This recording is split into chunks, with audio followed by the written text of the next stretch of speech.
Armageddon Survival Plan, the key. For printed version please contact JAH at JAH.Truth.net. Chapter 7. The Choosing of Abraham and His Line. God chose Abraham, because he was non-religious, and the most righteous man available, at the time. The choice had absolutely nothing to do with nationality. Abraham disowned his nation, and left them, and moved completely away from them. Genesis 12, verse 1. Before God would trust Abraham enough to give him a great responsibility, he had to be sure that he would not fail him. God therefore taught Abraham, little by little, testing him every step of the way, and on the passing of tests, gave him still more enlightenment and responsibility. After living for 100 years, and never being able to have children, God gave Abraham and his wife a son. You must think carefully and deeply about what that must have meant to Abraham, who had always wanted a son and heir, and finally and miraculously, when he was 100 years old, God gave him a miracle son. Genesis 21, verse 5. Abraham, who was 100 years old, and his wife Sarah, who was 90 years old and well past childbearing age, both laughed when the angel told them that Sarah was to bear a son. Sarah was rebuked, because she contradicted the angel. The angel said, "Is anything too hard for the Lord? Do you not believe that the Lord can bring back your time of childbearing, and give you a son?" So they called the child Isaac, which means laughter, in Hebrew.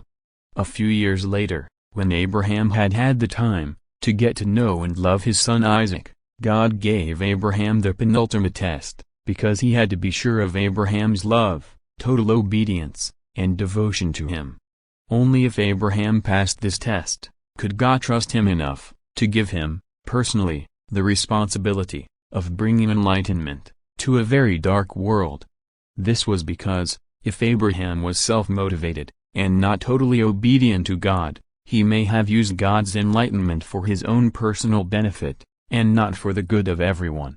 Matthew 10, verse 37 and 38, Surah 9, verse 23 and 24.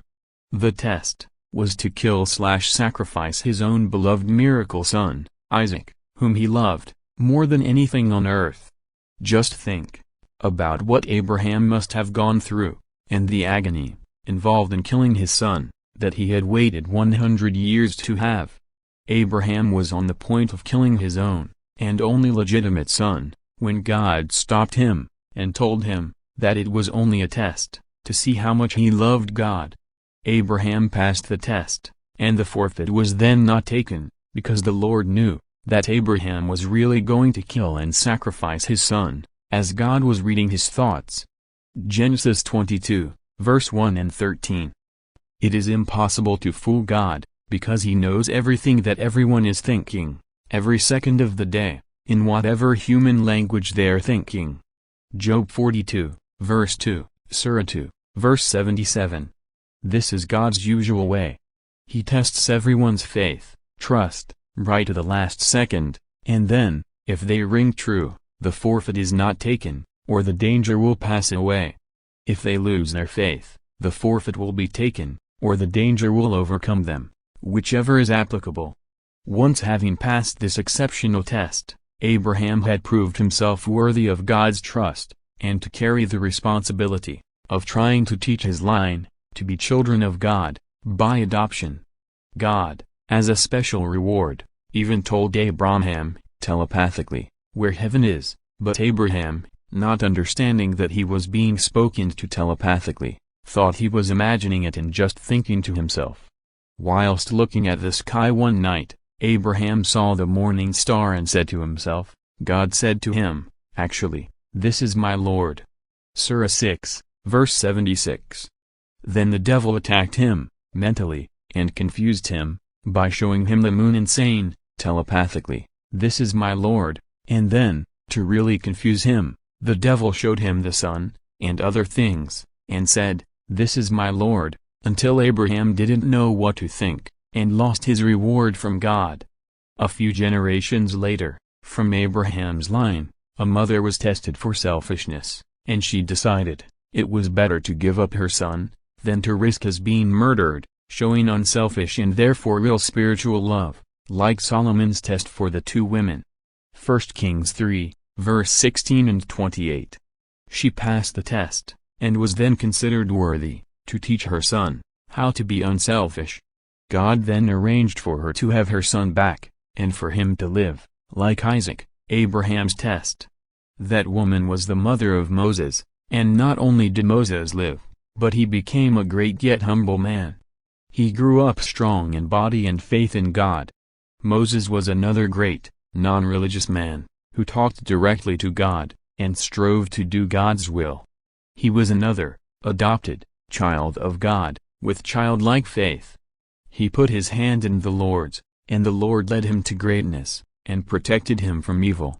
God worked many miracles for Moses, one of which was the burning bush, which was not really burning, energy, not fire. Exodus 3, verse 2. Another was when God let Moses' spirit show through the flesh of his hand, in front of Pharaoh, and his hand shone with a bright white light.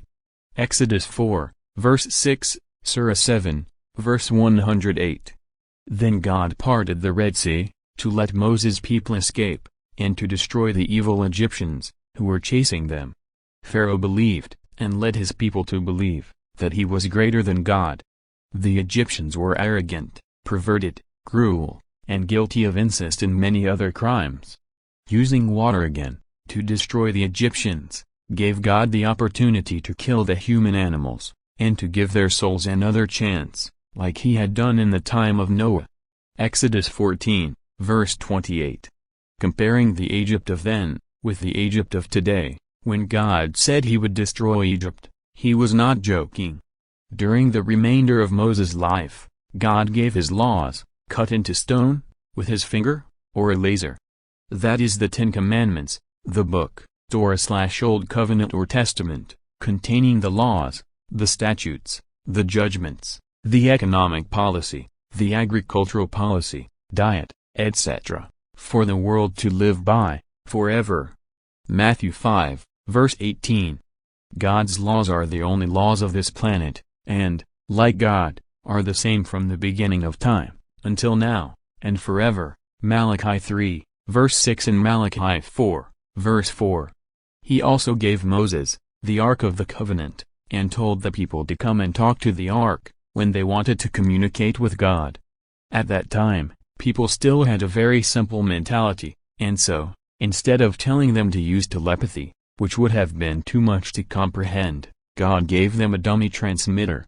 It was a material and inanimate object, not a priest, so that the people would talk directly to God, and not have the blind priests leading the blind congregation. The Lord gave them this non-religious, material object, just to give them confidence, being something they could see and touch. It was also a place where they could store the tablets of stone, on which the Ten Commandments were written, and the 5 scroll books of the law, statutes, judgments, economic policy, agricultural policy and diet, etc. The building of the Ark of the Covenant would also be a test of the people's values, initially and permanently.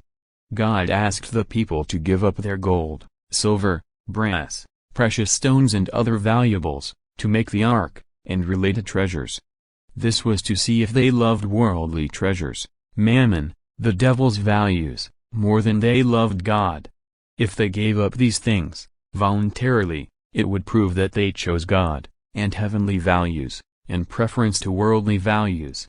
The future, and permanent test, would be to leave the Ark, etc., as a test, to see if they could resist the devil's tempting, to take back the precious metals and stones, etc., from which, it, and the other related treasures were built.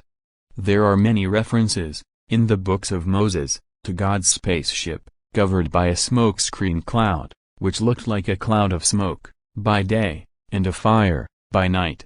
In daylight, the smoke cloud hid the spacecraft completely, but, by night, the lights on board, and the engines.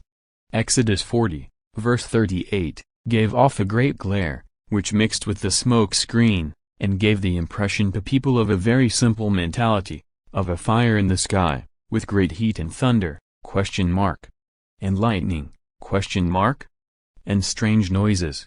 Exodus 19, verse 16 and Exodus 20, verse 18 and Exodus 24, verse 15 to 17 and Numbers 9, verse 15 and 16. The people were told not to go near, and were afraid to do so, because of the heat. Some people never do as they are told and did, in the beginning, and were burned. Exodus 19, verse 17 and 21 and Exodus 20, verse 18. God also came down in a pillar of smoke, to talk to Moses, Exodus 33, verse 9 and Exodus 34, verse 5, so that the people could not see him. On one occasion, Moses' soul showed through his face, after he had been talking to God. Exodus 34, verse 29 to 35, and the people were afraid, so he covered his face with a veil. The smoke cloud, with the spaceship inside it, guided the people, and they followed it. Numbers 9, verse 17 to 23 and Numbers 10, verse 34 to 36, wherever it went. When it stopped, they stopped and camped, sometimes for days, and when it moved, they followed it. The devil had to try to pull the people back, away from God, so he worked on their egos, making them arrogant and stubborn, because they thought that they were special in God's eyes. The Lord became angry with them, on many occasions. Once, when the people were complaining, the Lord burned some of them to death, and would have burned more of them, but Moses begged for them to be forgiven. Numbers 11, verse 1 and 2. Over many generations, they became worse and worse, and Satan converted their belief into an organized religion. They made up their own laws, customs and traditions, the Talmud, to allow themselves to break God's commandments. Mark 7, verse 6 to 13. The problems arose, because the people stopped communicating directly with God, and started to listen to priests, and became the blind, being led by the blind. Matthew 15, verse 14, Hosea 4, verse 9. They eventually became so arrogant and blind, that, when Jesus came, the Jews refused to accept his soul, spirit being, as that of God's oldest Son, and they still do refuse to accept him, and his teachings. They also refuse to accept, that Mohammed brought more messages, from God, into the world. The devil has them so tied up, in their religious arrogance, that he has been able to con them, perfectly, twice, into not listening to Jesus and Muhammad's messages from God, and they think that they are really smart.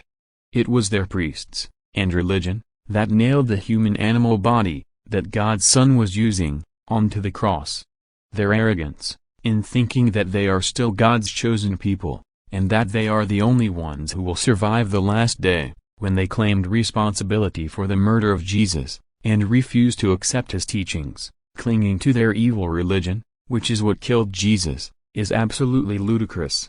The cursing of the fig tree, which is the scriptural symbol for the Jews. Matthew 21, verse 19 and 20, means that Jesus cursed the Jews, and they have remained cursed and punished, and hated and persecuted, ever since. This was done, in order to teach them that Talmudic Judaism is evil, and thereby encourage them to leave Talmudic Judaism, turn to the Torah, and partake of the New Covenant. The Jews, 2,000 years ago, said, "Let his blood be on us and on our children." Matthew 27, verse 25, meaning, "Let us be punished for murdering him, instead of Pontius Pilate." Jesus, and all of the prophets, have taught humility, childlike faith and the destruction of selfishness, so that the devil has less chance to use your ego, to fool you. Whilst ever you have an ego, the devil can use it. It is their arrogance, in believing that they alone are chosen, above all other people, that has created anti-Semitism and supposedly caused Hitler, who was a Satanist and the Antichrist, 666. Revelation 13, verse 18. Hitler claimed he would have a 1,000-year Reich/rule, as the reign of Christ on earth, yet to come, incendiary bombs, etc. Revelation 13, verse 13, Deutschmark in the hand and marks in the forehead. Revelation 13, verse 16, resurrecting, that is giving life to the first beast, which had the wound by the sword and lived. Revelation 13, verse 14, that is the Roman Empire. Hitler styled himself on the Roman Empire and used its emblems, that is the eagle and the swastika, who himself was an Ashkenazi. Genesis 10, verse 3 Japhetite, not Semite, counterfeit Jew. Revelation 2, verse 9, who was financed and installed as Chancellor of Germany by Zionist, Ashkenazi, Japhetite, not Semite, counterfeit Jewish banksters. Revelation 3, verse 9, to allegedly try to wipe them out, and the PLO to hate them. Hitler was the midwife who facilitated the birth of the Zionist, Ashkenazi, counterfeit Jewish state in Israel. The major factor in the war, between the Israelis and the PLO, is religions. If they both get rid of their stupid, evil, organized religions, there is no real difference between them. They are not only both Gentiles, but also Venusians. Although the Arabs are Semites and the Ashkenazi counterfeit Jews are not Semites, but are Japhethites. Genesis 10, verse 3, who therefore are not God's chosen and have no biblical God-given right to the Holy Land. If they cannot live together, peacefully, and share what they have, with each other, here on earth, then God is certainly not going to let them come home, and will destroy both nations, on the last day, starting with all of the priests.